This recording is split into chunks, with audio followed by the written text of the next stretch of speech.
Hi, welcome to the Money Tea. Are you trying to figure out whether we're in a recession, a depression, or a downturn? Well, today we'll get to the bottom of that. So let's start with the basics. What is a recession? A recession is defined as a period of significant GDP decline during a back-to-back quarters. So there is this organization called the National Bureau of Economic Research, which basically determines when a recession begins and ends. So the economists actually have to wait long enough so that a period of a peak and a trough can be established. So what is considered when determining a recession? So the economists actually look at more than just GDP when declaring an economic recession. They also look for significant decline in economic activity spread across the economy. So some of the factors that they look at are GDP, real income, employment, industrial production, and wholesale retail sales. Now let's look at the latest data on some of these factors. So data released in late April show that GDP for the first quarter of 2020 shrank by 4.8%. This is actually the worst decline since the financial crisis of 2007. As for the second quarter, which is April to June, economists are predicting even worse decline in GDP. They are foreseeing GDP to fall by as much as 30% during the second quarter of 2020. As for employment, over the past 8 weeks, 36.5 million Americans have filed for unemployment as a result of the coronavirus crisis. Experts are now predicting that we're likely to see unemployment to rise by as much as 13%, if not higher. To give you a comparison, during the 2007 to 2009 Great Recession, unemployment at its highest was at 9.5%.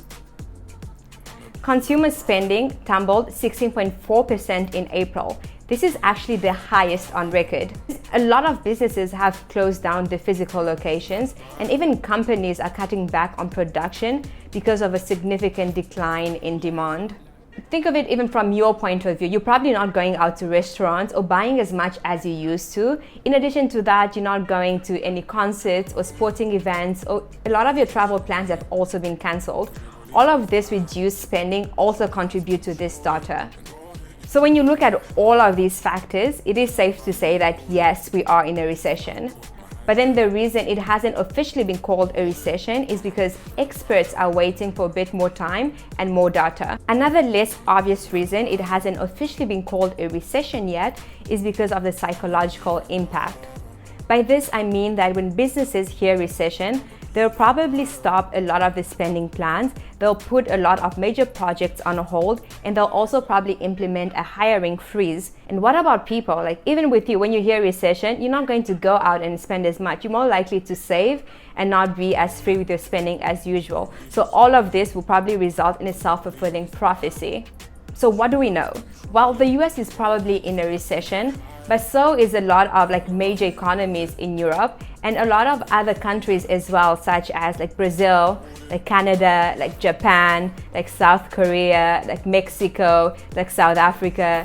All of us are in this together. It's a global recession. So what makes this particular period hard to comprehend is that a lot of previous recessions have actually been caused by an issue in the financial market or in oil prices or in monetary policy or some other aspect of the economic sector. Even the Great Depression of the 1920s and the Great Recession of 2007-2009 were caused by the financial sector. But what we're faced with now is a public health crisis which has never been experienced in history, and as a result, a lot of experts or economists just don't know what's going on. So how worried should you be? Recessions are actually fairly common, and between 1945 and 2009, there was a total of 11 recessions, which lasted about 11 months on average. So everything is about timing, and it depends on how long this current situation will last. And if it goes on for a very long time, then we'll definitely be in trouble. But what a lot of economists are saying is that a depression is a possibility, but it is also unlikely. This is because a depression is a series of rolling recessions. What I mean by this is come December 2021, if the unemployment rate is 15% or higher, then we'll probably be in a depression by then. Don't forget that the country has not entered a depression since the Great Depression of the 1920s that lasted for about 10 years. So this is where the risk of opening up the economy too soon comes into play. And by this, I mean that if everything is open before we are in the clear, then there'll probably be a reignition in the virus cases and the numbers will start going up again and things will have to be shut at that point. And as a result, a lot of the hard work that we've done over the past 2 months will all go to waste, and this economic recession that we're in will just keep on getting prolonged. And before we know it, we'll end up in a depression because the recession will have gone on for such a long period of time.